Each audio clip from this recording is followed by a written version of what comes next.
Oi pessoal, tudo bem? Sejam todas e todos muito bem-vindos ao nosso canal, o Mais História. E o tema da nossa aula de hoje é Era Vargas. Era Vargas é um dos temas top, né, que as pessoas mais querem, mais pedem, que os alunos mais têm dúvidas, e é um desses temas mais cobrados nos vestibulares, né, sobretudo no Enem. A gente não consegue fazer prova do Enem que Era Vargas não caia. Eu quero convidar vocês para que se inscrevam no nosso canal, para que curtam o canal, para que ativem o sininho. Quem for de Salvador pode conhecer o nosso curso Sou Mais Humanas, que é um curso de História, Geografia e Atualidades. Sou eu com História e Atualidades, a professora Deise Borges com Geografia e Atualidades também. É um curso bem bacana, eu sou suspeita para falar, mas quem quiser mais informações, eu esqueci de avisar, nos sigam no Instagram, né? Como diria o Mário Vergara, ó a propaganda aqui sem ganhar nada. Também no Facebook, nos acompanhem, vão lá, procurem o Sou Mais Humanas no Insta e também o meu próprio Insta, o da professora Edna Lúcia, tá bom? Então vamos lá, vamos falar de Era Vargas, né? 1930 até 1945. Essa é uma imagem típica, porque falar da Era Vargas a gente precisa também falar, né, de Departamento de Imprensa e Propaganda, a gente precisa falar de toda uma construção da imagem de Getúlio Vargas, e a gente viu essa imagem sendo recentemente utilizada, né, em vestibulares, no próprio Enem. Então vamos lá. Primeiro eu vou começar, para a gente falar de Vargas, a gente está vindo aí, saindo, né, da chamada Primeira República, alguns ainda falam de República Velha. A Primeira República ela começa com a República das Espadas, depois a República das Oligarquias, e aí em 1930 a gente chega até Vargas, ele vai conseguir chegar ao poder.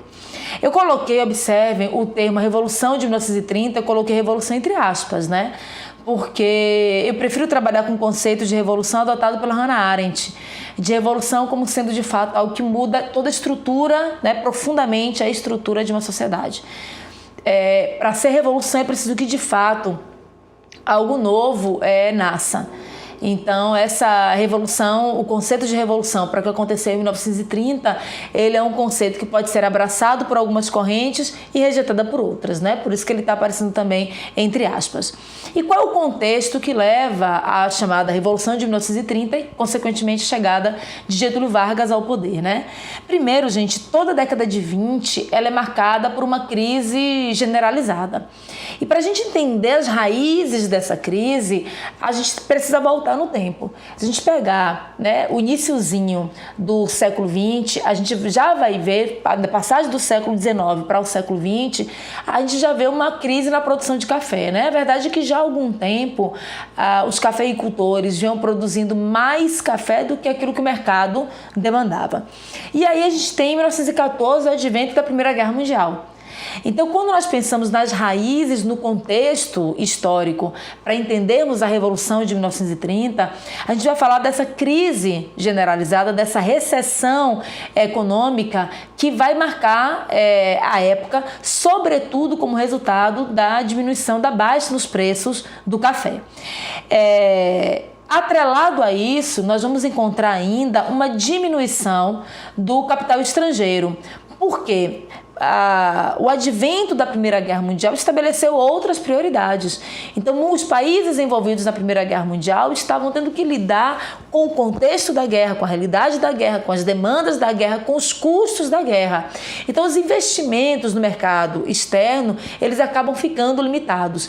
E a gente, nessa nossa lógica de uma economia agrário-exportadora, a gente acaba pagando um preço alto por isso, né? Porque a gente não consegue mais, a entrada do capital estrangeiro ela vai diminuir e isso abalou severamente as nossas reservas, né, públicas, né? As nossas reservas financeiras, as reservas públicas. Não bastasse isso, ainda na década de 20, nós vamos ter o advento da crise de 1929, né, que leva à quebra da Bolsa de Valores de Nova York, no momento em que nossa economia era, como a economia de boa parte do mundo naquela época, atrelada à Bolsa de Valores. Então a crise de 1929, ela atingiu de maneira muito dura setores tanto da exportação e do comércio, né, abalando o nosso país como um todo. Nós sentimos o peso da crise de 29. Então, a Primeira República, que alguns ainda preferem chamar como República Velha, né, mas que, adotando o conceito mais recente da historiografia, a gente trata como a Primeira República, ela já vinha mal das pernas, né? Ela já vinha enfrentando uma série de dificuldades, uma série de revoltas. Nós tivemos grandes mobilizações sociais.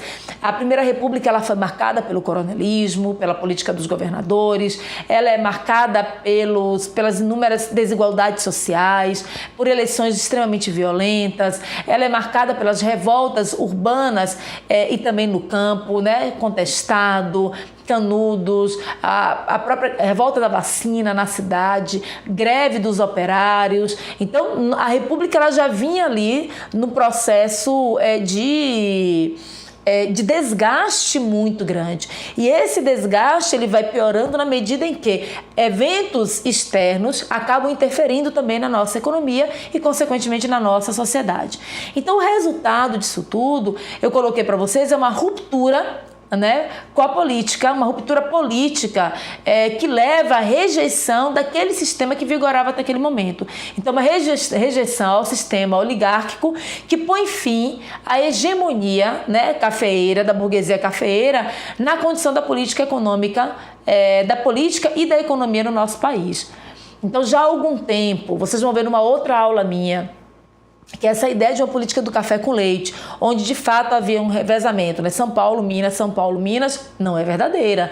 Esse também já é um conceito que foi sendo desconstruído pela historiografia, porque existiam outras oligarquias que eram importantes e que disputavam também o controle do cenário político. Então essa política do café com leite, alguns vão chamar de café com café, porque Minas se destaca, era o segundo estado produtor de café também. Essa política do café com leite, vou aspiar aqui, ela não refletia esse revezamento tão certinho entre São Paulo e Minas. Então, o modelo das oligarquias era um modelo que já vinha sendo contestado, que já vinha profundamente desgastado, né? Então, esse modelo vem sendo contestado. Além disso, foi também na década de 30, além dessas crises, desse modelo que vem sendo contestado, é o período em que o Brasil ele se preparava para uma nova eleição. O presidente do Brasil era o Washington Luiz, e o Washington Luiz ele havia indicado para a presidência o paulista Júlio Prestes, né? Quebrando então com o acordo que tinha sido feito anteriormente de que o próximo candidato ele seria um mineiro. Então, quando ele indica o Júlio Prestes, ele quebra com as expectativas que tinham sido geradas da indicação do próximo presidente. Então, o governo de Minas Gerais, que já tinha articulado essa indicação anteriormente, vai se sentir traído. E no momento em que Minas se sente traído, Minas então articula uma candidatura de oposição. E é nessa candidatura de oposição que a figura de Getúlio Vargas, que não era uma figura nova no cenário político, né, mas é uma figura que começava a despontar já há algum tempo, ela vai fazer parte dessa nova articulação política liderada por Minas Gerais de oposição a São Paulo, porque Minas se sentiu ali traída. E essa articulação que Minas vai fazer em torno de uma candidatura de oposição contou com o apoio do Rio Grande do Sul e também da Paraíba. E formaram então a chamada Aliança Liberal. E assim, eles lançaram uma chapa de oposição, onde Getúlio Vargas saía como candidato à presidência da República, né? E o João Pessoa, candidato a vice. Vale lembrar que naquela época as eleições para presidente e para vice, elas se davam em separado. Então você votava para presidente e para vice-presidente. Então às vezes nem sempre o vice ele estava alinhado com os interesses, as perspectivas do candidato vitorioso à presidência, né? Então essa chapa Vargas, né, Pessoa, ela contou com alguns apoios importantes. Apoios desses setores da sociedade que já vinham insatisfeitos com essas oligarquias, né? Dos movimentos que apoiaram a chapa estava o movimento tenentista, né? O Partido Democrático, que era um partido que fazia oposição às oligarquias, e também o Partido Republicano Paulista. Então coadunam-se aí forças de oposição que vão quebrar com essa política do café com leite, que a gente viu, que eu já comentei com vocês, e vocês verão na aula da Primeira República, que não era tão certinha, esse revezamento não era tão garantido, mas de qualquer forma, algumas oligarquias haviam ali se perpetuado no poder e centralizavam essa política. Então esses movimentos são movimentos que condenavam essa prática, que também queriam buscar, ao seu modo, um novo controle político, né? Eles também queriam se inserir nessa política, tendo maior autonomia, maior participação política. Acontece que esse processo eleitoral, como aliás era uma prática já da nossa política, foi marcado por muitas fraudes. Então o resultado das urnas foi um resultado fraudulento que deu a vitória ao candidato Júlio Prestes, né? E Vargas e o João Pessoa, eles denunciaram essa fraude eleitoral. Eles foram questionar a fraude eleitoral, denunciaram essas fraudes e questionaram o resultado das eleições, né? Então, a denúncia ela é feita e aí formou-se a chamada Aliança Liberal, né? Que era uma articulação para uma revolta armada. E o resultado disso, gente, foi um episódio muito marcante nesse momento da história política do nosso país, que foi a morte do João Pessoa. Então, João Pessoa foi morto e num momento, né, tão delicado da política, de denúncia de fraude, de quebra de um ciclo São Paulo-Minas, de uma instabilidade política muito grande, o Washington Luiz foi acusado, então, de seu grupo político ter sido responsável pela morte do João Pessoa. Então, isso faz com que esse clima de animosidade, né, de desconfiança, de insegurança política aumente. No dia 3 de outubro de 1930, né, os tenentes eles foram às ruas e tomaram as ruas de Minas Gerais e também do Rio Grande do Sul.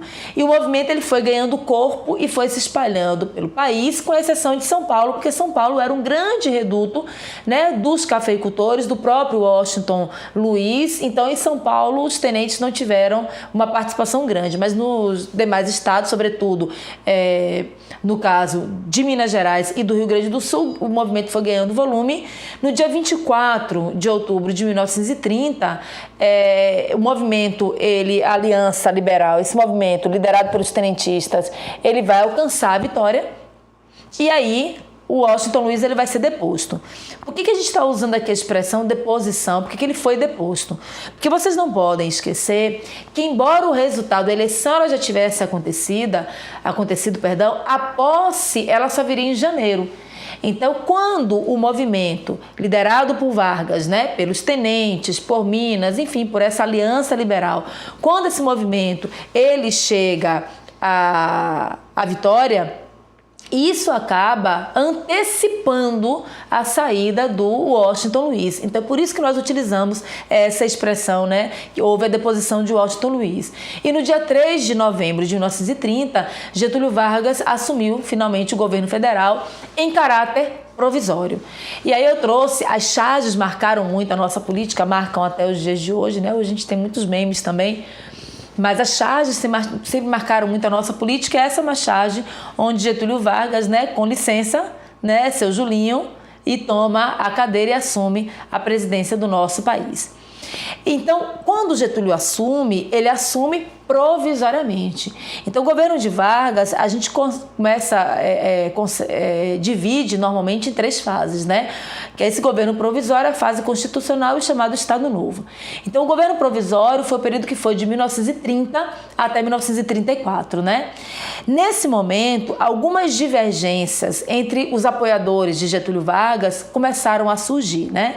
Por exemplo, para Vargas chegar ao poder, muitas alianças foram feitas. Os civis, eles desejavam a democratização do país através de eleições livres, né, com governo constitucional, onde as liberdades civis elas fossem asseguradas. Os tenentes, tão importantes para a vitória de Vargas, eles defendiam um governo que fosse forte e centralizado, né, capaz de racionalizar a economia e a modernização das estruturas do Estado.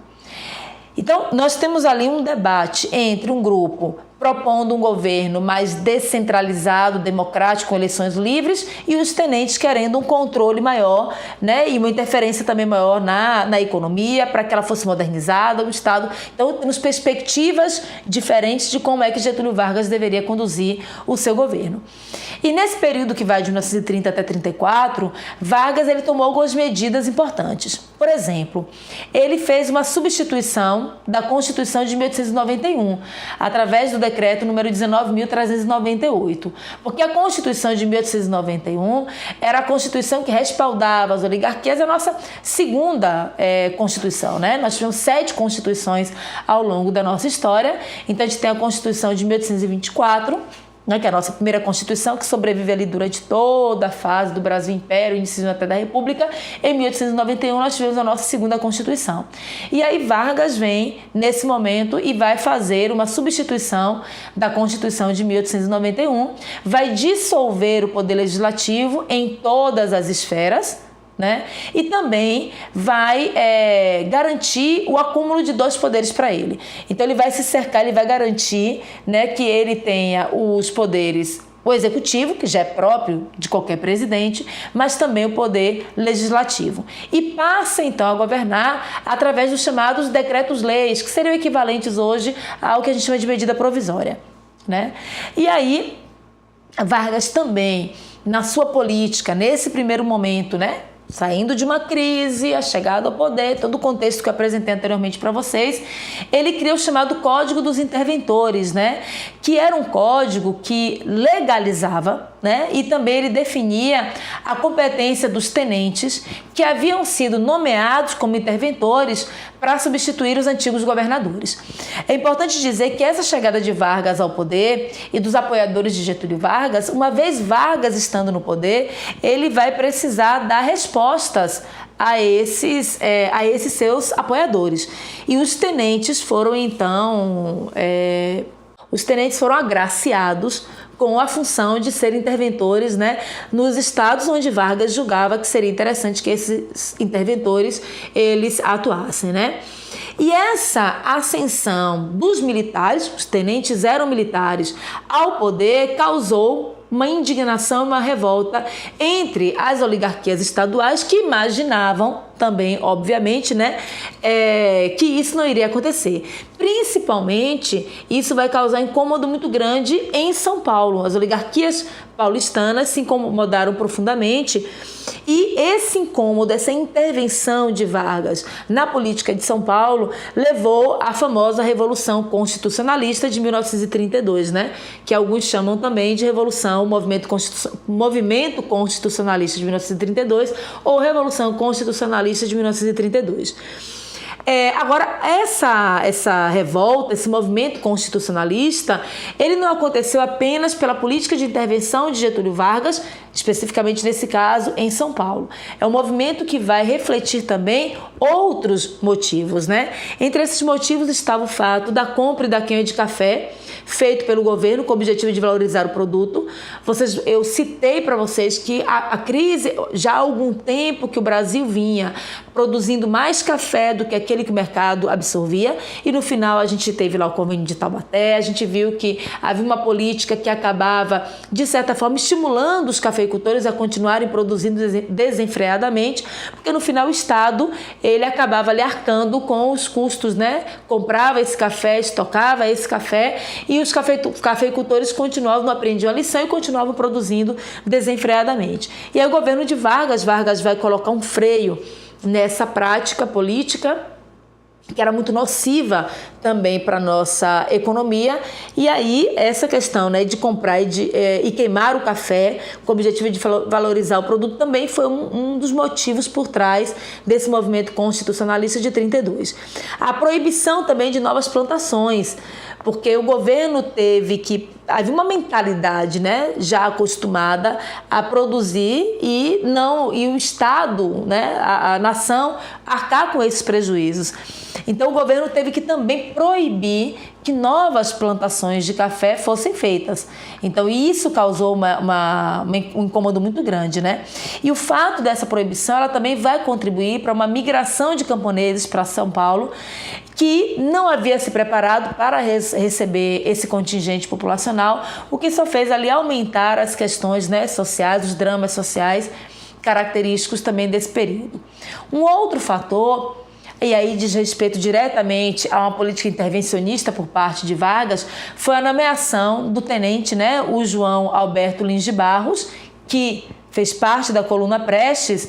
Ele foi nomeado e isso frustrou o Partido Democrático de São Paulo, que havia apoiado Vargas. Tanto é que vocês prestarem atenção lá no início da aula, eu coloquei esse apoio do Partido Democrático a Getúlio Vargas, né? E a expectativa do Partido Democrático ficou ao lado de Vargas, ficou contra as oligarquias paulistas, né, tradicionais, apoiou Getúlio Vargas, acreditando que eles teriam participação no governo de São Paulo. Então, quando Vargas nomeia um tenente, isso frustrou, porque eles esperavam, né, que o interventor ele fosse um civil e um paulista. E Vargas contrariou isso ao nomear o interventor, que também era um militar, né? Nesse momento, nós vamos começar a ver o jogo político se dividindo ali em dois grupos, né? Muito claramente. Formou-se a Frente Única Paulista, com o Partido Democrático e o partido, né? O PPR, exigindo o fim do governo provisório, né, que era o Partido Republicano, o Partido Paulista, né, e esse partido vai exigir essa aliança, ela vai exigir ali o fim do governo provisório e que se convocasse imediatamente uma Assembleia Nacional Constituinte e eleições gerais para o país. Vargas resolve se antecipar para evitar o movimento e diz, não, fiquem tranquilos, né? Eu vou convocar eleições para essa Assembleia Constituinte. Só que isso não surtiu o efeito que ele havia imaginado. E o movimento vai ganhando as ruas, os confrontos passam a acontecer e nesse momento, né, de confronto, 4 jovens acabaram sendo mortos, né? O Martins, o Miragaia, o Drauzio e o Camargo, né? Por isso que a gente vai ver muitos cartazes da época, eu vou mostrar isso na aula, né? Aparecendo o MMDC, em homenagem a esses 4 jovens. E aí a luta armada, ela é inevitável. No dia 9 de julho de 32, começa a revolta. E 3 meses depois, gente, os paulistas, eles se renderam. E Vargas, que era um desses políticos, né, sagazes, um grande entendedor de como é que era o jogo político no nosso país, Vargas, ele resolve minimizar essa derrota de São Paulo, porque ele sabia que ele precisava do apoio dos paulistas, né, que ele tinha uma nação inteira para governar, então ele tenta minimizar esse impacto e ele aceita fazer uma Constituição, porque ele precisava do apoio dos paulistas. Então, algo mais ou menos assim, vocês fizeram essa revolta por causa da Constituição? Tranquilo, gente, vamos pensar daqui para frente, vai dar tudo certo, a gente vai convocar vou fazer uma nova Constituição. Então, foi uma forma de amenizar a derrota dos paulistas para ver se conseguia com isso angariar algum tipo de apoio. Observe que eu trouxe para vocês aqui 3 cartazes, né, que convocavam os paulistanos, né, os paulistas dos paulistanos a participarem da revolta, do movimento, né? Então, e o MMDC, vocês vão ver que é uma marca comum, porque esses jovens, né, acabaram se transformando em mártires e o nome deles vai ser muito utilizado para atrair mais jovens para o movimento, né? Desta casa partiu o soldado da lei. Depois você tem um dever a cumprir, né? Consulte a sua consciência. E o terceiro, o cartaz, né, paulista, eu já cumpri o meu dever, e você? Foi um movimento sangrento, muitas pessoas morreram, né? E Vargas finalmente a gente entra na fase constitucional do seu governo, né, em 1934. Então, em 1934, ele vai fazer, a Constituição ela vai ser organizada. E ela trazia algumas características bem inovadoras para a época, né? Outras não. A representação era uma representação classista. O que isso significa na prática, né?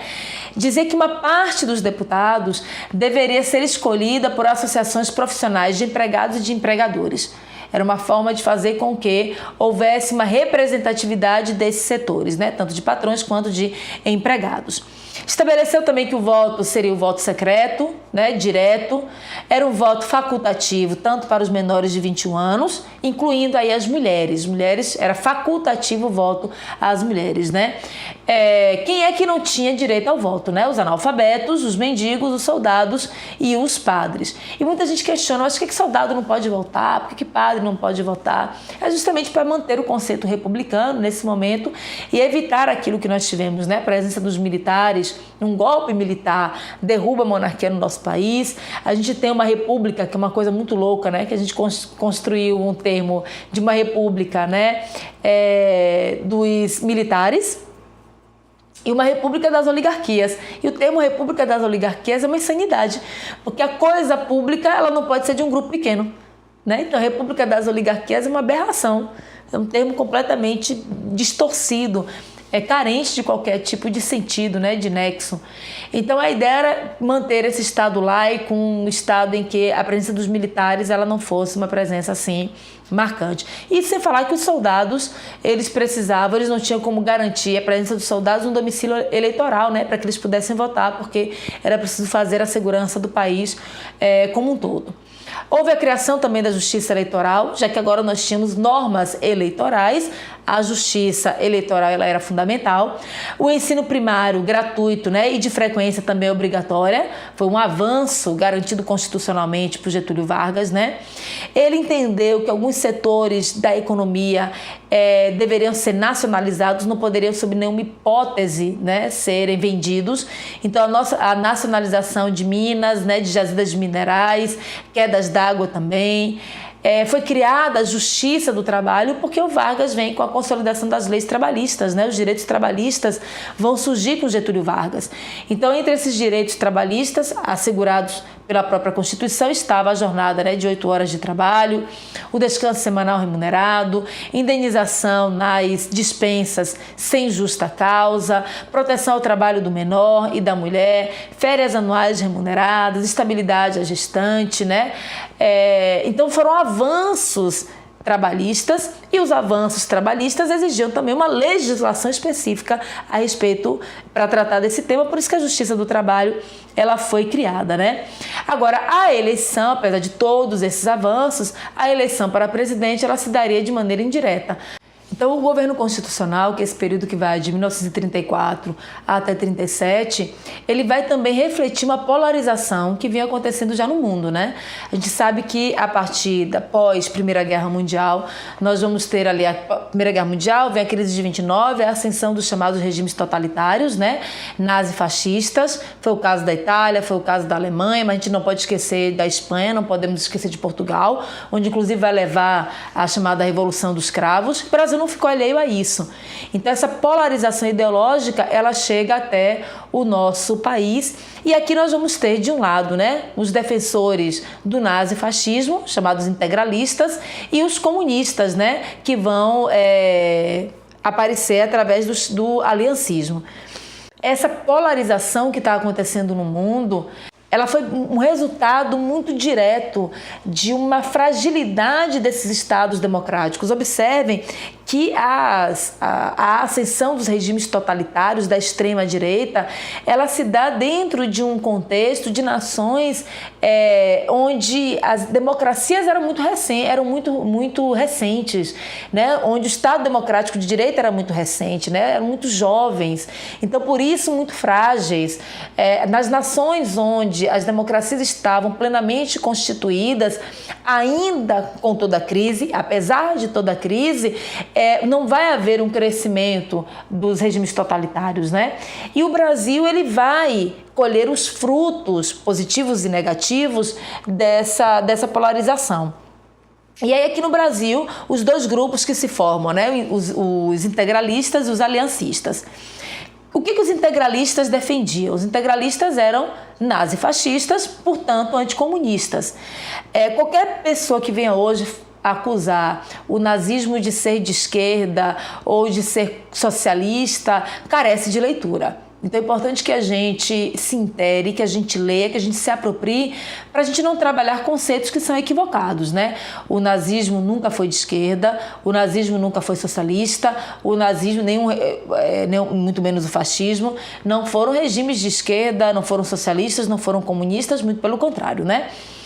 Uma das bases desses sistemas totalitários era justamente o fato de que eles eram anticomunistas, de extrema direita, defensores de um nacionalismo extremado, que aí caminha para a xenofobia, né, para a violência, e defensores também do predomínio dos interesses do Estado sobre os interesses do indivíduo, né, o Estado acima do próprio indivíduo. O grande expoente do nazifascismo no Brasil, grande integralista, foi o Plínio Salgado, né? Que nasceu em 1895, morreu em 1975, e ele fundou em São Paulo a Ação Integralista Brasileira, AIB, né?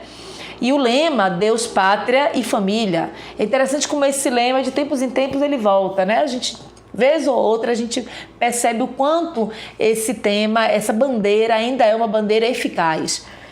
Além do Plínio Salgado, uma outra figura importante foi o Gustavo Barroso, que era um cara antissemita, né, que acreditava que os judeus eram responsáveis, eram culpados pelo atraso do Brasil.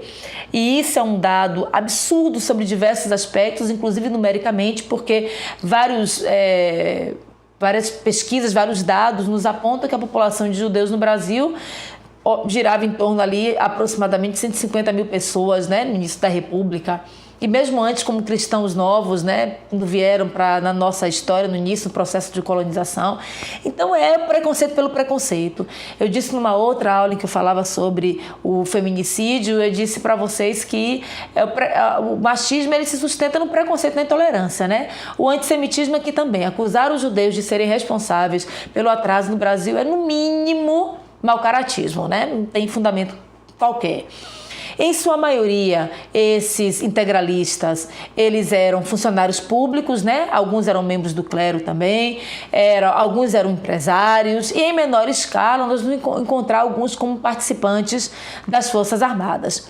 Aqui a gente vê alguns cartazes de identificação desses grupos, né? O primeiro cartaz, o Anauê, que era o cumprimento utilizado pelos integralistas. Ali a gente tem também um cartaz onde aparece o Carlos Prestes, né? À frente da insurreição armada no Rio. Luiz Carlos Prestes, el Caballero de la Revolución, Terra e Liberdade, na Cidade Imperial. Algumas imagens também mostrando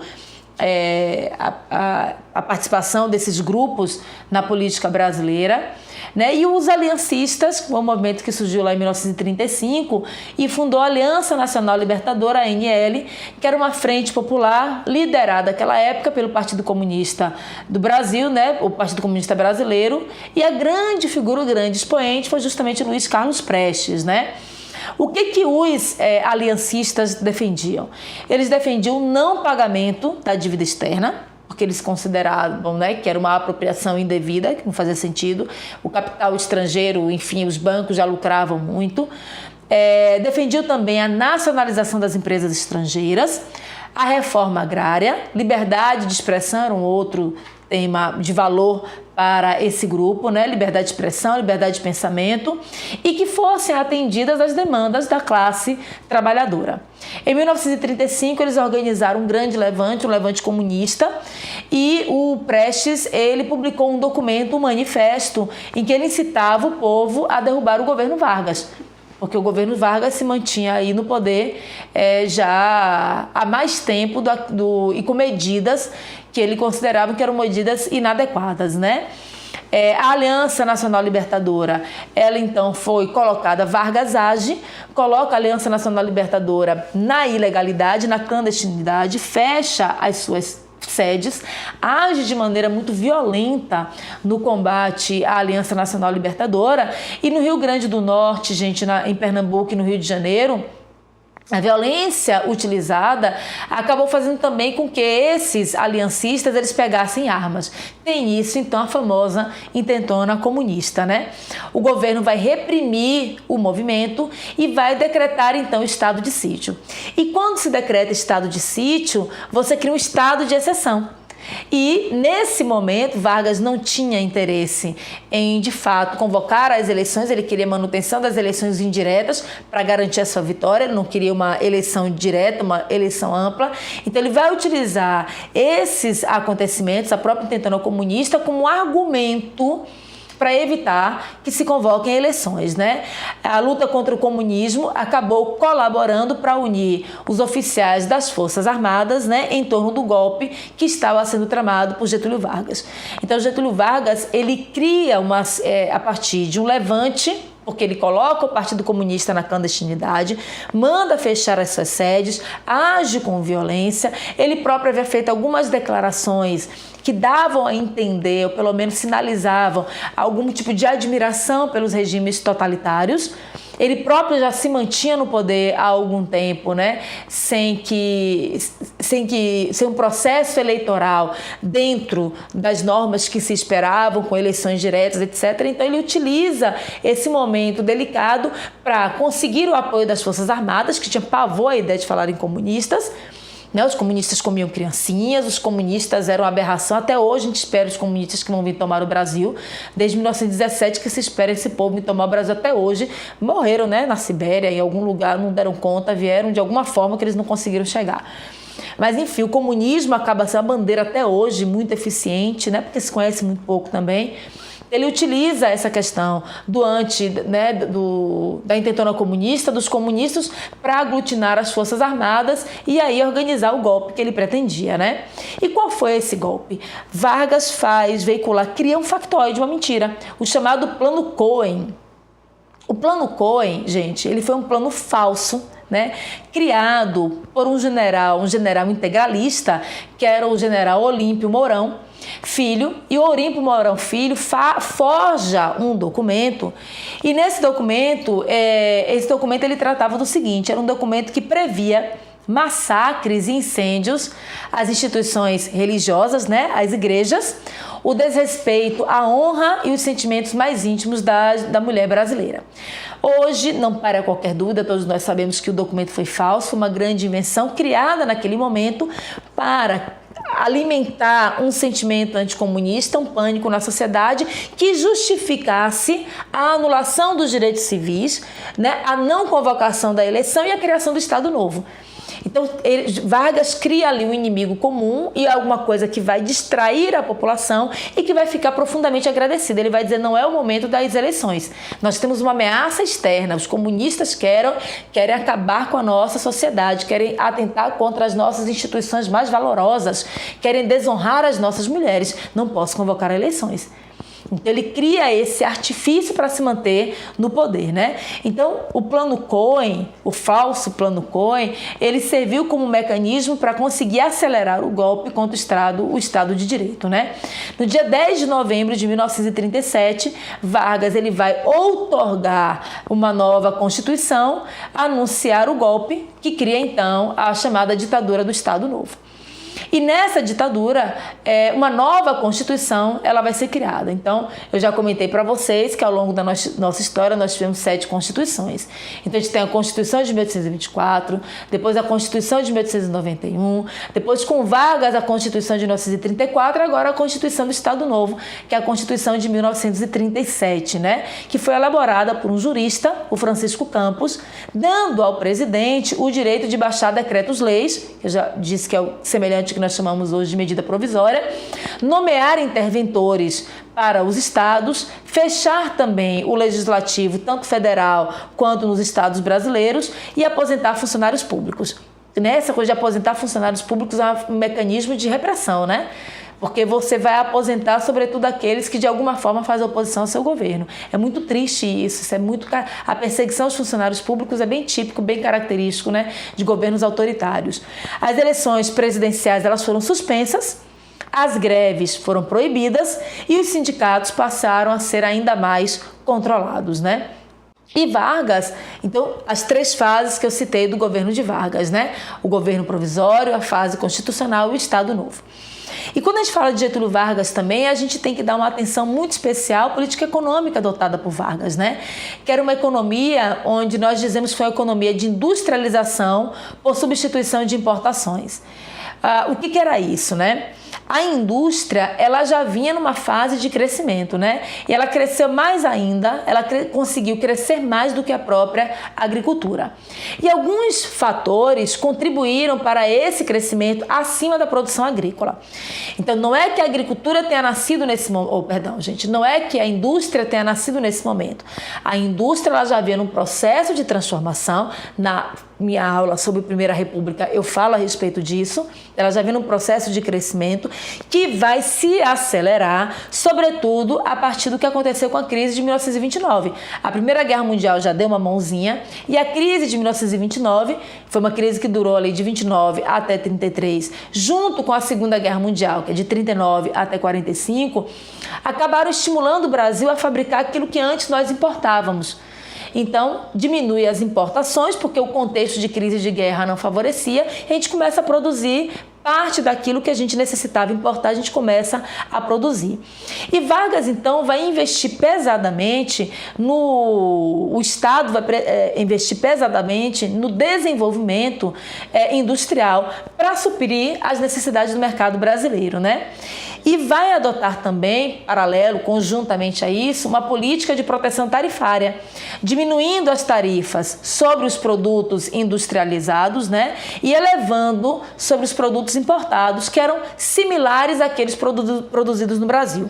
O que Vargas está dizendo? Ele está dizendo assim, bom, se nós produzimos, né, nossa indústria produz X, o produto X, e esse produto X também é produzido fora do nosso país, nós temos que priorizar a nossa produção. Então, por isso que ele vai criar essas tarifas sobre os produtos importados, mas sobre os produtos que eram similares aos produtos que nós produzíamos também, para justamente estimular a indústria nacional. Vai adotar também uma política de crédito, né, com taxas de juros mais favoráveis à indústria. Então, Vargas está fazendo algo que, assim, ele está dizendo para o empresário brasileiro que ouviu a vida inteira que nós não tínhamos uma vocação para a indústria, que nós tínhamos uma vocação agrária exportadora. Ele está dizendo assim, o governo está apostando nessa industrialização. E como a gente sabe que produzir, que a indústria não é simples, porque nós temos os impostos, nós temos as dificuldades, o governo também vai fazer a sua parte. De um lado, o governo está dizendo para você, fique tranquilo, porque os produtos similares estrangeiros terão uma sobretaxa justamente para estimular a produção nacional. Segundo, nós vamos fazer empréstimos, nós vamos conceder empréstimos para estimular justamente esse processo de industrialização. Esses empréstimos, obviamente, a juros reduzidos e prazos mais longos para que se comece a pagar, para que justamente dê tempo da indústria absorver essas mudanças, né, e começar a colher os frutos desse processo de industrialização e de estímulo feito pelo Estado, né? Aboliu os impostos interestaduais justamente para facilitar a circulação das mercadorias e baratear essa produção, né? Facilitar a circulação da matéria-prima e as mercadorias para a indústria e para o comércio. Vargas, em 1940, ele fixou o salário mínimo e a fixação do salário mínimo, ela tanto foi boa para o trabalhador, porque ele consegue se planejar, mas para o empresário também, gente. Para o empresário saber que ele tem X funcionários e que cada funcionário recebe um salário do valor X, ele consegue se planejar melhor. Então, a fixação do salário mínimo no ano de 1940 amortecia os conflitos trabalhistas, né, importantes naquele momento, era dar respostas às demandas da classe trabalhadora, então amortecer os conflitos trabalhistas, favorecer a acumulação de capital, né, reduzir os gastos do empresariado também com a folha de pagamento, que agora ele conseguia se planejar melhor. Vargas criou em 1938, o Conselho Nacional do Petróleo, que foi fundamental para tratar da questão das jazidas do petróleo que pertenceu à União. Mais tarde a gente vai ver, a partir da criação do Conselho, o próprio nascimento da Petrobras, né? Criou o Código de Minas, em 1941, que proibia os estrangeiros de explorarem as riquezas do subsolo brasileiro, no que ele estava certíssimo. A gente também precisa entender que existem determinadas riquezas das quais nós não podemos abrir mão, porque a gente não pode sair vendendo tudo à torta e direito, não é assim que funciona, tá? Tá? Criou a Companhia Siderúrgica Nacional, né, em 1941, a usina de Volta Redonda, também em 1941, a Vale do Rio Doce, em 1942, a Companhia Hidrelétrica do Vale do São Francisco, em 1945. Veja que Vargas está investindo em setores da indústria, em setores produtivos que geram muito emprego, mas que também promovem o desenvolvimento do país.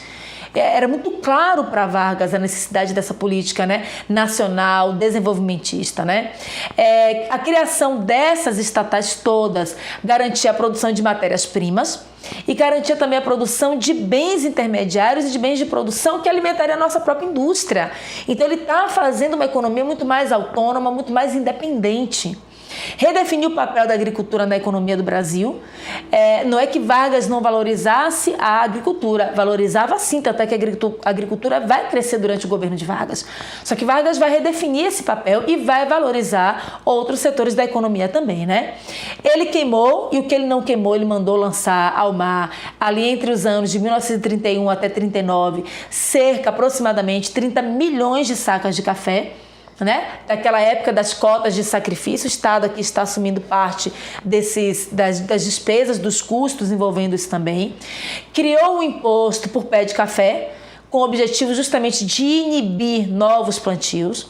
Vargas vai regulamentar a oferta de café e proteger o seu preço, né, no mercado, garantindo com isso a captação de divisas, né, para a importação de máquinas e equipamentos necessários à indústria. Óbvio que Vargas sabia da importância do café, da cafeicultura na economia brasileira. Então ele vai criar mecanismos não para prejudicar a cafeicultura, mas para racionalizar a cafeicultura e para assumir, olha, tenho aqui minha cota de sacrifício, estou queimando 30 milhões de sacas de café. É muito café. Mas, a partir de agora, nós vamos racionalizar. Eu quero que a cafeicultura volte a dar grandes lucros. Mas, para isso, nós precisamos nos modernizar, nós precisamos importar máquinas e nós precisamos que, de fato, a valorização do café não se dê de maneira artificial, como era feita anteriormente. Então, vamos ficar atentos às necessidades do mercado, né? Incentivou a diversificação da agricultura. Vargas foi responsável, por exemplo, pela criação do Instituto do Açúcar e do Álcool. Né? Vargas vai criar o Instituto do Mate e do Pinho. Vargas vai criar o Instituto do Cacau na Bahia. Então, a agricultura era importante. Agora ele vai dar uma nova cara, uma nova roupagem a essa agricultura. Bom, nesse cenário de tantas mudanças, né? A gente sabe que em 1937 o Estado Novo ele se dá através de um golpe e de um factoide que foi o próprio Plano Cohen. E Vargas, para dar o golpe, Vargas estabeleceu quem era o inimigo comum, eram os comunistas. Então os aliancistas foram perseguidos, fechados, aquela história toda. E para fazer isso, os integralistas apoiaram Getúlio Vargas. Só que Vargas sabia muito bem que ele não podia confiar nos integralistas, que ele não podia confiar na extrema-direita, que ele não podia confiar nesses nazifascistas brasileiros, que ele precisava ter atenção. Então, num primeiro momento, Vargas faz um movimento de aproximação com esses integralistas, que apoiaram Vargas em 1937, e apoiaram Vargas esperando um retorno político desse apoio. Só que eu dizer para vocês, Vargas não era menino. Vargas sabia que havia uma limitação na boa-fé dos integralistas. Então os integralistas apoiaram Getúlio Vargas e Plínio Salgado esperava receber nada menos do que o Ministério da Educação em troca do apoio dele. Do apoio dado pelos integralistas ao golpe liderado por Vargas, que institui o Estado Novo. Só que Vargas, ao criar o Estado Novo, ele utiliza esse clima, esse estado de sítio, e ele vai dizer, não, a partir de agora os partidos políticos, eles estão proibidos. Então ele extinguiu todos os partidos políticos, inclusive a ação integralista brasileira. Né? Ele acaba com os integralistas, proibiu também os integralistas de portarem armas. O resultado foi que no dia 11 de maio de 1938, os integralistas, liderados pelo tenente, né, Severo Fournier, eles tentaram dar um golpe. Né, atacaram o Palácio da Guanabara. Vargas conseguiu resistir e da resistência de Vargas também vem a vitória dele contra os golpistas. Diante disso, Vargas endurece ainda mais, né? E ele passa a perseguir, passa a prender, né? E deportar os seus inimigos. E aí foi todo mundo no bolo. Foram os comunistas, os integralistas e até mesmo os liberais. Vargas aproveita aquele contexto para fazer ali uma limpeza na oposição. Em 31, ele cria o Departamento de Imprensa e Propaganda, o famoso DIP, né? Que era dirigido pelo Lorival Fontes, mas subordinado diretamente a Getúlio Vargas. Ou seja, significa dizer que Vargas acompanhava, monitorava, dava o aval a tudo aquilo que era divulgado pelo Departamento de Imprensa e de Propaganda. Então, o grande objetivo da criação do Departamento de Imprensa e de Propaganda, né, da famosa DIP, era fazer propaganda do Estado Novo. Por isso aquela imagem lá da abertura Vargas junto às criancinhas, as cartilhas distribuídas na escola, as comemorações do 1º de maio, né? Então o objetivo era fazer a propaganda do Estado Novo e censurar também os meios de comunicação. Aqui eu trouxe algumas imagens para vocês dessa propaganda, o Brasil Novo, Getúlio Vargas e sua vida, as criancinhas, né? Aprendendo ali sobre Vargas. Uma imagem, o comunismo é assim, um crucifixo sendo quebrado, né? O comunismo despreza a tua religião, lei e polícia, serviço de contra-propaganda, depois Vargas ali junto com as criancinhas. Então toda uma construção do enaltecimento da figura do chefe, da figura do líder, no caso de Getúlio Vargas, e de desconstrução das forças de oposição, sobretudo dos próprios comunistas, dos liberais também, dos socialistas, que passam a ter a sua imagem criminalizada, e é por isso que a gente chega no século XXI e essa imagem criminalizada ela continua, de certa forma, presente no nosso imaginário, né? Vargas, junto com a criação do Departamento de Imprensa e Propaganda, da construção desse símbolo, dessa figura pública, política, que é o próprio Getúlio Vargas, ele vai adotar uma política de massas e uma política trabalhista. Eu estou indicando aqui para vocês um livro, né, chamado Multidões em Cena, Propaganda Política no Varguismo e no Peronismo, né, da professora Maria Helena Capelato, e eu trouxe um trecho para a gente entender um pouco dessa política de massas adotada pelo Vargas, né? Também vai falar do Perón, mas nos interessa aqui Getúlio Vargas, né? Política de massas, busca de legitimação e apoio da sociedade em geral e das classes populares em particular, por meio do uso de meios de comunicação de massa. É isso que ela vai definir como sendo essa política de massas adotada pelo Getúlio Vargas e por que o Departamento de Imprensa e Propaganda foi tão importante, né?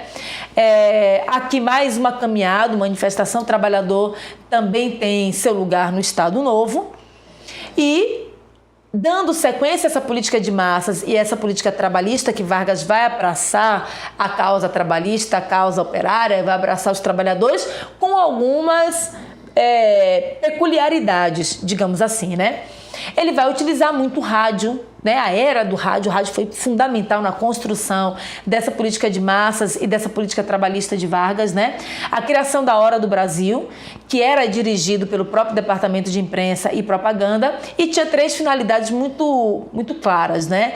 A informação, mostrar, fazer propaganda do governo, quais eram as realizações do governo. Segundo, tinha uma questão cultural ali, né, que eram os sucessos da música popular brasileira, aquilo que estava bombando, para utilizar um termo de hoje. E também uma questão cívica, também fazia parte a questão do civismo, que era transmissões de dramas históricos, a abolição da escravidão, a construção de uma cultura cívica, mas uma cultura cívica centrada no Brasil onde não tem os conflitos, né? Essa questão da escravidão, de uma princesa que muito generosamente, porque ela era ótima, ela assina a Lei Áurea, quer dizer, tirando o protagonismo, tirando a atuação do movimento negro, dos movimentos abolicionistas, dos quilombolas, quer dizer, da sociedade civil contra a escravidão. Então, esse civismo que aparecia na hora do Brasil era um civismo da construção de um imaginário de um país idealizado e muito distante da sua realidade, né? E o trabalhismo. onde Vargas ele vai conceder benefícios reais aos trabalhadores e vai divulgar esses benefícios, né, fazendo propaganda do governo, né, divulgava os direitos trabalhistas e criava um vínculo, né, entre os trabalhadores e o governo. Então, o momento dele na hora do Brasil, o momento do rádio, o momento da imprensa, da propaganda, criava esse vínculo e conquistava com isso o apoio das classes trabalhadoras e da sociedade quase como um todo, né? A criação da CLT, a consolidação das leis trabalhistas, que sistematizava a legislação trabalhista daquele momento, regulamentando também a atividade sindical, né, que passava a ser controlada, vinculada ao Ministério do Trabalho, consequentemente a própria figura do Getúlio Vargas. Bom, o governo de Vargas vai avançando, o Estado Novo vai avançando, em 1939, Segunda Guerra Mundial. Eclode a Segunda Guerra Mundial, né? E aí, no início, Vargas manteve aquilo que nós chamamos de uma equidistância pragmática. Equidistância pragmática. O que é isso? É um Brasil neutro. Vargas, ele teve um cuidado, né? Porque, assim, internamente, como o Brasil deveria se comportar diante da Segunda Guerra Mundial não era um consenso. Internamente nós estávamos divididos. Por exemplo, o general Eurico Dutra, que era o chefe do Estado-Maior, né, do Exército Brasileiro. O Filinto Miller, que era o chefe da Polícia do Distrito Federal, à época ainda o Rio de Janeiro, né, Brasília ainda não tinha sido construída. E o Francisco Campos, que era ministro da Justiça, estavam ali favoráveis aos alemães, a esse Estado totalitário, até porque o Brasil estava num momento de ditadura, no momento de um governo de exceção totalitário, então faz sentido que eles apoiassem Adolf Hitler, né? Mas o nosso Oswaldo Aranha, que era o ministro das Relações Exteriores, defendia a aliança com os Estados Unidos e vai convencer Getúlio Vargas das vantagens dessa aliança com os Estados Unidos. Óbvio que ele convence e também foi muito importante a pressão exercida pelos americanos, né? Em 1942, Vargas, muito pressionado pelos Estados Unidos e também com as vantagens econômicas que os americanos apresentaram para Vargas, né? Ele vai declarar guerra ao eixo e vai apoiar os americanos. Manda a nossa Força Expedicionária Brasileira, né, a FEB, comandada pelo general Mascarenhas de Moraes, para uma campanha militar na Itália, onde a nossa Força Expedicionária ela foi integrada, ela fez parte do 5º Exército estadunidense, né? Tivemos vitórias, participamos de vitórias importantes, né? Como a de Monte Castelo, Montese, Colecchio, Fornovo. Então nós tivemos um destaque, a nossa participação foi digna de muitos comentários positivos, né? Tivemos uma participação de fato boa. E aqui no Brasil a gente vai construir também uma justificativa perante a sociedade do porquê da nossa aliança com os Estados Unidos, do porquê da nossa participação nos Estados Unidos, né? Da guerra. Porque nós enviamos os nossos pracinhas, os nossos soldados para a Itália. E, de novo, olha os meios de comunicação e imprensa exercendo um papel interessante, né? Se vocês prestarem atenção nessas revistas, como revistas em quadrinho mesmo, se vocês prestarem atenção entre a primeira e a última, a gente tem um crescimento, né? Na primeira imagem, a gente tem um pracinha, o soldado assim, sem camisa, uma imagem fragilizada, e já na última, um soldado profissional. Essa última, inclusive, vai falar sobre a tomada de Monte Castelo, onde a presença dos pracinhas, dos nossos soldados que foram incorporados ao exército, ao grupamento norte-americano foi muito importante. Só que aí a gente começa a entender que, né, com esse contexto de Segunda Guerra Mundial e o fato do governo brasileiro ter apoiado os americanos contra o governo totalitário da Alemanha e da própria Itália, né, contra o nazifascismo, revelava uma grande contradição. Porque estávamos externamente adotando uma política contra a extrema-direita, uma política contra os nazifascistas, contra uma ditadura, um regime opressor, mas internamente nós éramos uma ditadura. Então Vargas começa a ter, isso levanta um questionamento muito grande. Vargas está no poder desde 1930, então esse governo provisório vinha se alongando há muito tempo. O resultado disso foi que surgiu então o manifesto, né? Nasceu o Manifesto dos Mineiros. Foi um manifesto escrito que contou com a participação do Afonso Arinos, do Milton Campos e do Arthur Bernardes, né? Que exigiu a redemocratização do país.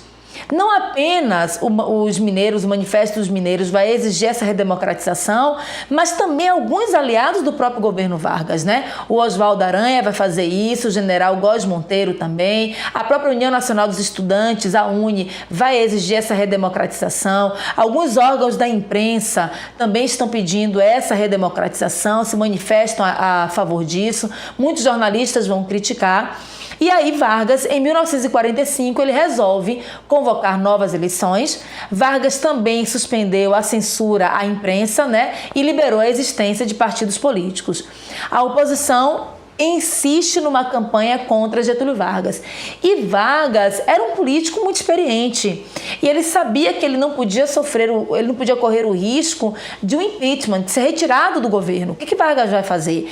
Ele vai renunciar, em determinado momento a pressão vai ser muito grande, e entre ser retirado à força e renunciar, ele opta pela renúncia, né?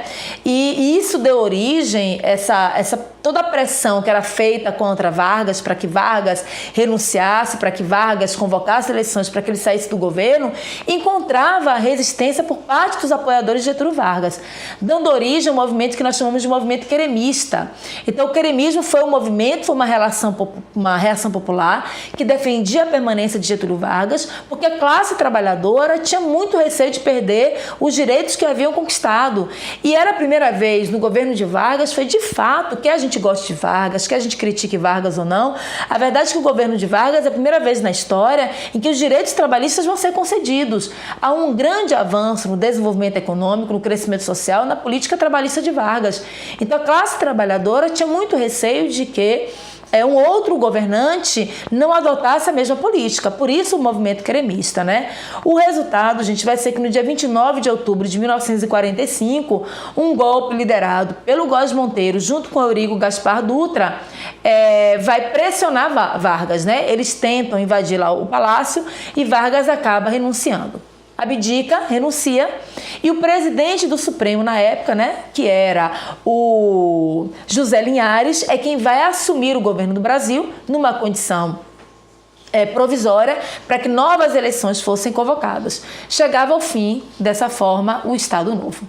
Né? E a gente sabe que nós vamos ter um segundo governo de Vargas, mas isso fica para uma outra aula, para um outro momento. Eu espero que a aula tenha ajudado vocês. Não esqueçam de curtir, de comentar, de nos acompanhar nas redes sociais, né? De ativar o sininho e de se inscrever no nosso canal, tá ok? Até a próxima, pessoal!